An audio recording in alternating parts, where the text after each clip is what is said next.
देखिए दोस्तों, नमस्कार दोस्तों। आज मैं आपके लिए लेकर आ रहा हूं 8 जनवरी यूपी टेट 2020 का प्रीवियस ईयर पेपर, जिसमें हम आज के पेपर में हम पढ़ेंगे बाल विकास एवं शिक्षा शास्त्र। तो आज हम पढ़ने वाले हैं बाल विकास एवं शिक्षा शास्त्र। आज मैं आपको ये टाइप कराऊंगा। मैं आपको सभी 2013 से लेकर के 2020 तक के सभी प्रीवियस ईयर पेपर सोल्व कराऊंगा, पर्यावरण, हिंदी और बाल विकास एवं शिक्षा शास्त्र के तीनों के। और मैं कोशिश करूंगा रोज़ आपको एक वीडियो मिल जाए। तो चलिए अब हम स्टार्ट करते हैं बाल विकास का पहला क्वेश्चन। देखिए, पहला क्वेश्चन है, सुमेल कीजिए एनिमल इंटेलिजेंस। ये देखिए संबंधित है। आपको इस क्वेश्चन में बताना है कि कौन सा किससे संबंधित है, सूची में मेल करना है। पहला क्वेश्चन है ये 2020 का पेपर है, जनवरी। तो देखिए इसका आंसर बताइए आप क्या होगा। तो पहले क्वेश्चन का जो आंसर है वो देखिए, पहले क्वेश्चन का आंसर जो इसमें देखिए, जो पहले का हो जाएगा वो हो जाएगा थर्ड। अब हम बात करते हैं दूसरे ऑप्शन की। तो दूसरे ऑप्शन का हो जाएगा आपका बी, ये पूर्णबलन की अनुसूची ये दी थी स्किनर। देखिए मैंने आपको बताया था जो पूर्णबलन का सिद्धांत है वो CL हल के द्वारा दिया गया था, और पूर्णबलन को अपने सिद्धांत में जो महत्व दिया था वो BF स्किनर ने दिया था। ठीक है, अब हम चलते हैं थर्ड का। तो इसका देखिए सारगर्भिता का नियम, ये नियम जो है गेस्टाल्टवादी मनोवैज्ञानिक थे उनके द्वारा दिया गया था। ये गेस्टाल्ट टाइप के मनोवैज्ञानिक थे, उनके द्वारा यह दिया गया था। अब आपका एक बचता है अनुकूलन। तो अनुकूलन का जो नियम है वो जीन पियाजे के द्वारा दिया गया था। तो इस नियम से, इस हिसाब से आप देख सकते हैं कि इसमें से आपका कौन सा ऑप्शन सही है। तो देखिए इसमें से आपका कौन सा ऑप्शन सही है। तो ऑप्शन नंबर लगभग आपका सी आ जाएगा। तो ऑप्शन नंबर सी आपका सही हो जाएगा। आइए अब हम अगले क्वेश्चन पर चलते हैं। देखिए क्वेश्चन नंबर 2 है आपका, विकास कभी ना समाप्त होने वाली प्रक्रिया है, यह कथन विकास के किस सिद्धांत से संबंधित है। तो देखिए यह कथन विकास के, तो देखिए बच्चा जब माँ के गर्भ में होता है तभी से उसका विकास निरंतर शुरू हो जाता है। देखिए विकास कभी नहीं रुकता, हमेशा होता ही रहता है। आप जितने बड़े हो गए हैं आज भी आपका विकास हो रहा है। तो इस हिसाब से जो इसका आंसर हो जाएगा, वैसे भी आप इसको याद भी कर सकते हैं, निरंतरता का सिद्धांत। इसका आंसर हो जाएगा ऑप्शन नंबर सी। अब हम अगले क्वेश्चन पर चलते हैं। देखिए संविधान के किस संशोधन से शिक्षा एक मौलिक अधिकार बन गई है। तो इसका आंसर बताइए आप क्या है। तो इसका आंसर हो जाएगा ऑप्शन नंबर बी, 86वें संविधान संशोधन के द्वारा। ठीक है, अब हम अगले क्वेश्चन पर चलते हैं। देखिए अगला क्वेश्चन, अभिप्रेरणा के मूल प्रवृत्ति सिद्धांत के प्रतिपादक थे। तो देखिए इसके जो प्रतिपादक थे, Abraham Maslow, McDougall, William James या सिम्पसन्स। तो देखिए जो इसका आंसर हो जाएगा वो हो जाएगा आपका मैकडूगल। इन्होंने संवेग के बारे में बताया है हमें, और मूल प्रवृत्तियों के 18 मूल प्रवृत्तियों के बारे में भी इन्होंने हमें बताया है।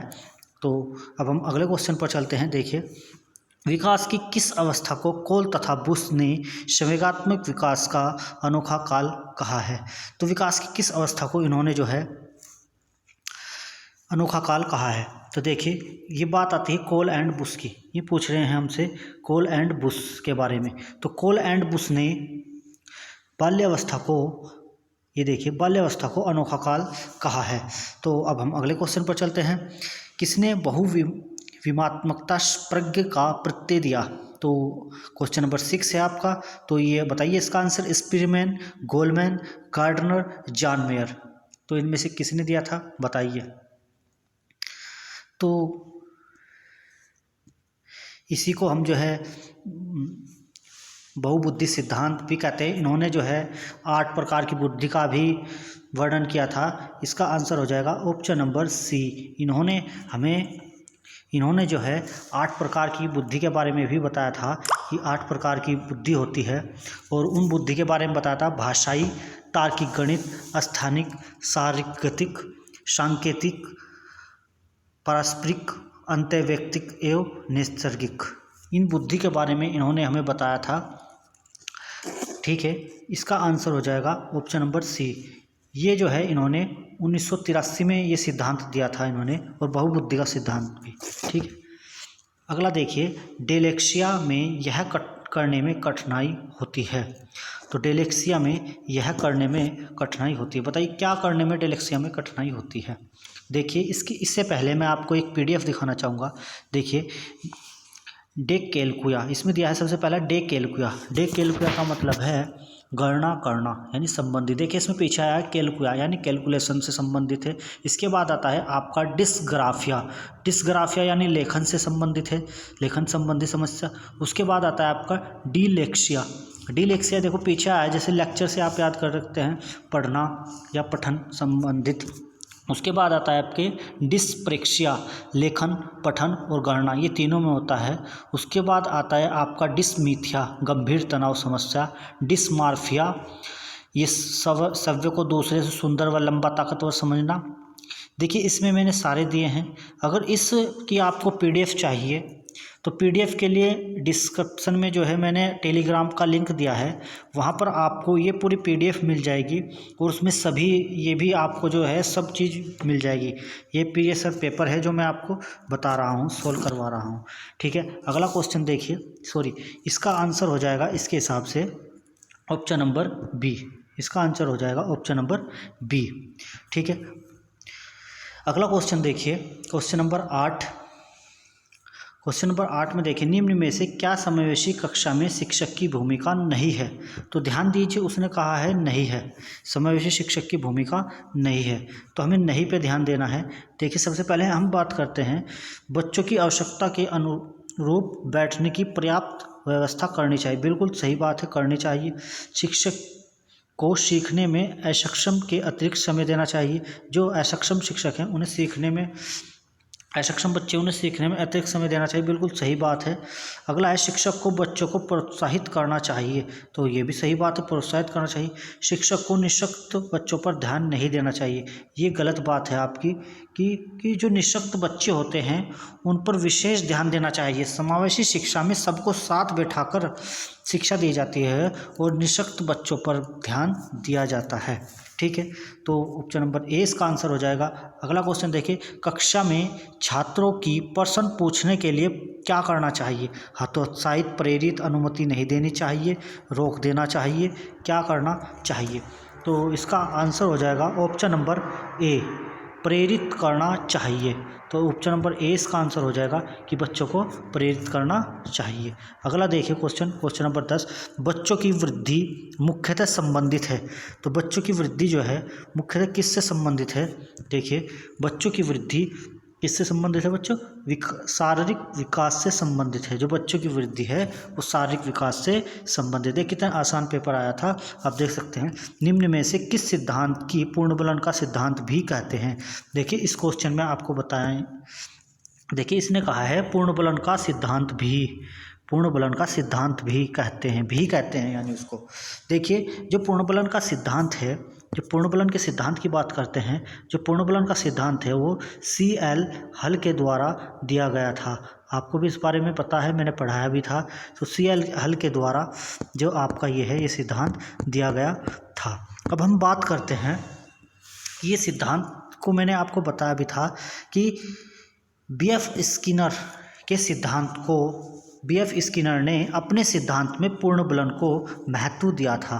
तो इन्होंने अपने सिद्धांत में किसको महत्व दिया था, BF स्किनर ने पूर्णबलन को। तो इन्होंने एक ये सिद्धांत भी दिया था। देखिए पूर्णबलन का सिद्धांत किसने दिया था, अगर ये आता है पूर्णबलन का सिद्धांत तो इसका ऑप्शन हो जाएगा ऑप्शन नंबर, मतलब CL हल के द्वारा दिया गया था। ये CL हल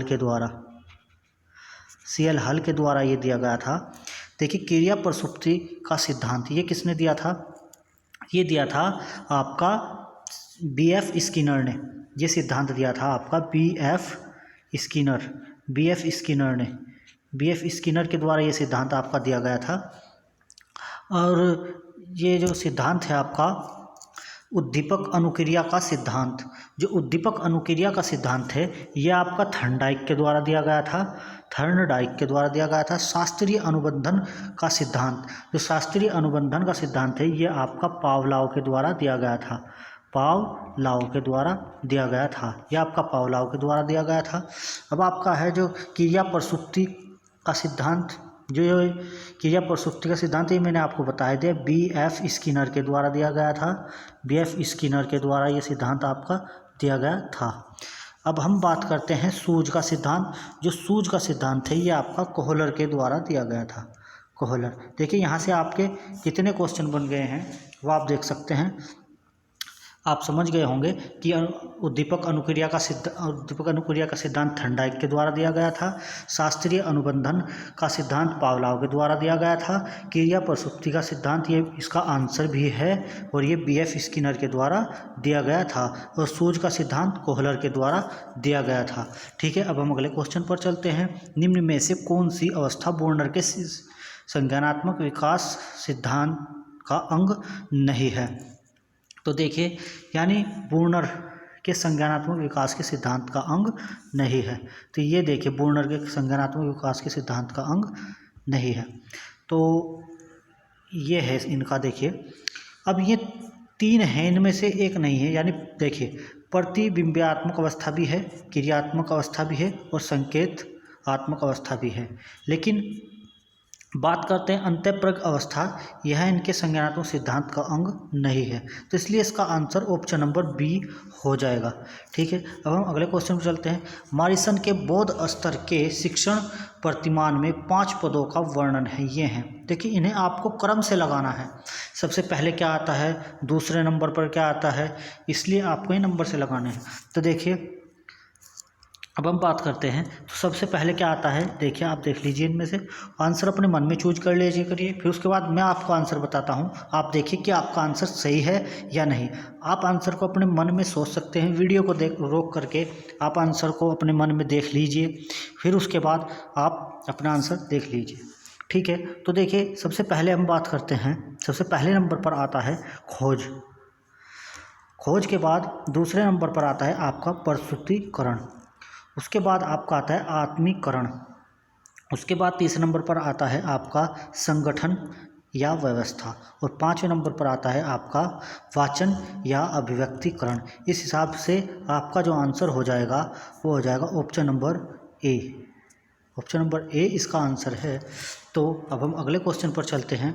निम्न में से कौन सा संज्ञानात्मक क्षेत्र से संबंधित नहीं है? तो संज्ञानात्मक क्षेत्र से कौन सा है जो संबंधित नहीं है? तो बताइए जो इसका आंसर क्या होगा। तो इसका आंसर हो जाएगा ऑप्शन नंबर, इसका आंसर हो जाएगा आपका option number B। Option number B इसका आंसर हो जाएगा अनुमूल्यन। देखिए अगला क्वेश्चन है, निम्न में से कौन सा अधिगम का वक्र नहीं है? तो अधिगम का वक्र कौन सा नहीं है यह आप बता सकते हैं।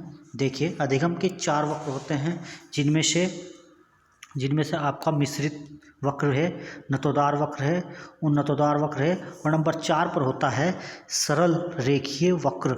इसका मतलब सरल रेखीय वक्र होता है, लंबवत नहीं होता, तो लंबवत इसका आंसर नहीं होगा। ठीक है, अगला क्वेश्चन देखिए, यदि शिक्षक कक्षा में एक छात्र को समस्यात्मक बालक के रूप में पाता है तो उसे क्या करना चाहिए? देखिए बच्चे को नज़रअंदाज कर देना चाहिए, बच्चे को दंड देना चाहिए, तत्काल घर वापस भेजना देना चाहिए, बच्चे को परामर्श देना चाहिए। बहुत ही आसान क्वेश्चन है।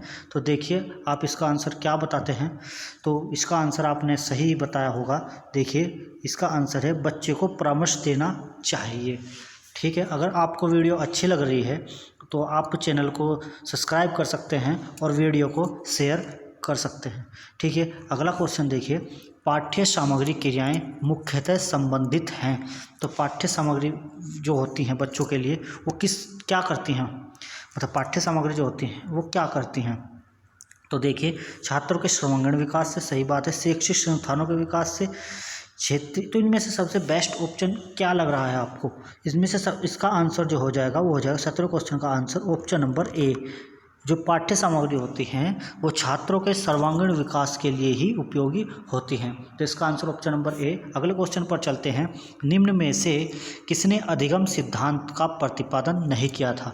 तो देखिए कोहलर ने भी अधिगम सिद्धांत दिया था, सूज का सिद्धांत अभी बताया मैंने आपको, थर्नडाइक ने भी दिया था। थर्नडाइक ने कौन सा दिया था? उद्दीपक अनुक्रिया का सिद्धांत, अभी बताया हमने आपको। BF स्किनर ने भी दिया था क्रिया प्रस्तुति का सिद्धांत, लेकिन PS ब्लूम ने नहीं दिया था। तो BS ब्लूम इसका आंसर हो जाएगा। BS ब्लूम ने यह सिद्धांत नहीं दिया था। ऑप्शन नंबर डी इस क्वेश्चन का आंसर हो जाएगा। अगला क्वेश्चन देखिए, शिक्षा में अवरोधन से क्या तात्पर्य है। शिक्षा में अवरोधन का क्या तात्पर्य है, देखिए, बालक का विद्यालय न जाना, बालक का विद्यालय में प्रवेश न लेना, किसी बालक का 1 वर्ष से अधिक समय तक ही एक कक्षा में रहना, यही क्या है, अवरोधन है। ऑप्शन नंबर सी, आगे पढ़ने की भी जरूरत नहीं है, यही आंसर हो जाएगा। अगला क्वेश्चन देखिए आप, निम्न में से किस कौशल में पूर्व ज्ञान का परीक्षण आता है। किस कौशल में जो है पूर्व ज्ञान का परीक्षण आता है, तो बताइए। इसका आंसर हो जाएगा आपका ऑप्शन नंबर ए, प्रस्तावना कौशल में।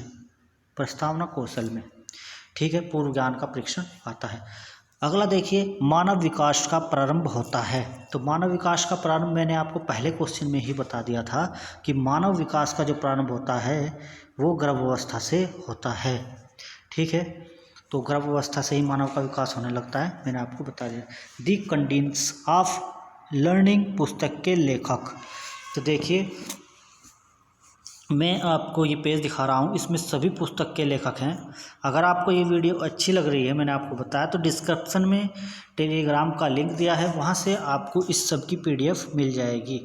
तो आपको सभी पुस्तक जितनी भी इम्पोर्टेंट हैं वो इस PDF में हैं। देखिए मैं दिखा रहा हूँ आपको, ये इसमें सारी आपको मिल जाएंगी, ठीक है। तो इसका जो आंसर हो जाएगा, अब आप इस क्वेश्चन का आंसर बताइए।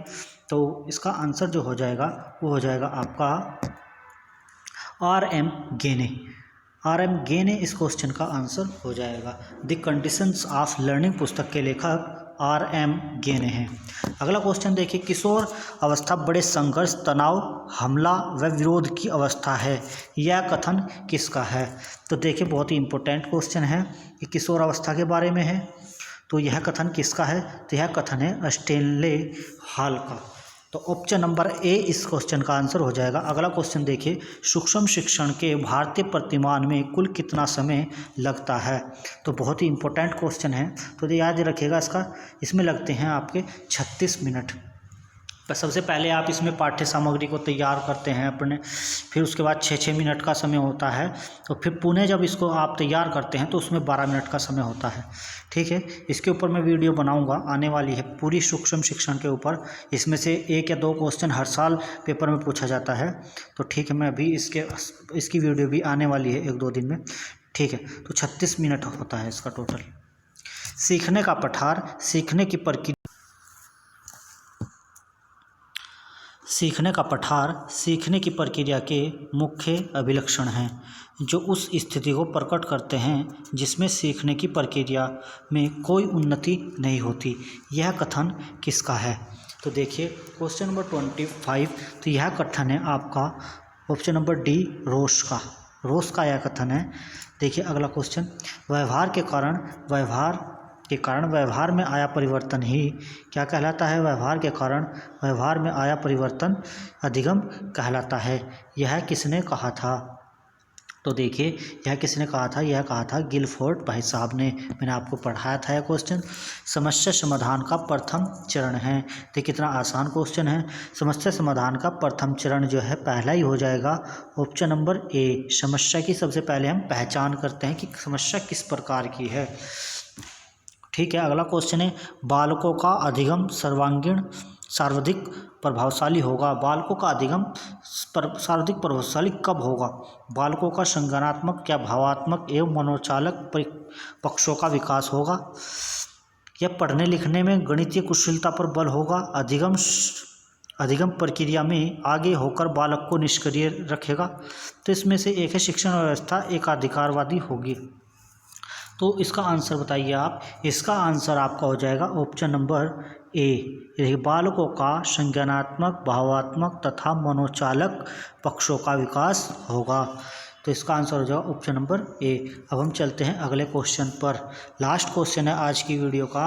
अगर वीडियो अच्छी लगी हो तो चैनल को सब्सक्राइब जरूर करें और वीडियो को शेयर और लाइक जरूर करें। अगला लास्ट क्वेश्चन है आपका, कहता है कि स्मृति स्तर बोध स्तर के शिक्षण प्रतिमान की संरचना में कौन सा सोपान उभयनिष्ठ है। तो ये सोपान दिए हैं, तो कौन सा सोपान उभयनिष्ठ है। तो बोध और स्मृति स्तर दोनों के लिए इन दोनों के लिए जो उपनिष्ठ है, ये मतलब इनमें से देखिए प्रस्तुतिकरण दोनों में प्रयुक्त होता है, स्मृति में भी और बोध में भी। स्मृति स्तर और बोध स्तर दोनों में प्रयुक्त होता है प्रस्तुतिकरण। और सब जो स्तर हैं वो या तो स्मृति स्तर में प्रयुक्त होते हैं या बोध स्तर में प्रयुक्त होते हैं, लेकिन प्रस्तुतिकरण इन दोनों में प्रयुक्त होता है। तो ठीक है, इसके साथ ही आपका यह पेपर पूरा हुआ। मैं एक वीडियो आपको लाने की पूरी कोशिश करूँगा और आपको पर्यावरण, हिंदी और बाल विकास के 2013 से लेकर के 2020 तक के अब तक जितने भी पेपर हुए हैं, मैं सभी को सोल्व कराने की पूरी कोशिश करूंगा। बस कोशिश है तो आपका रेस्पॉन्स कैसा मिलता है ये देखने की। आप इस वीडियो को बहुत सारा प्यार दें। धन्यवाद।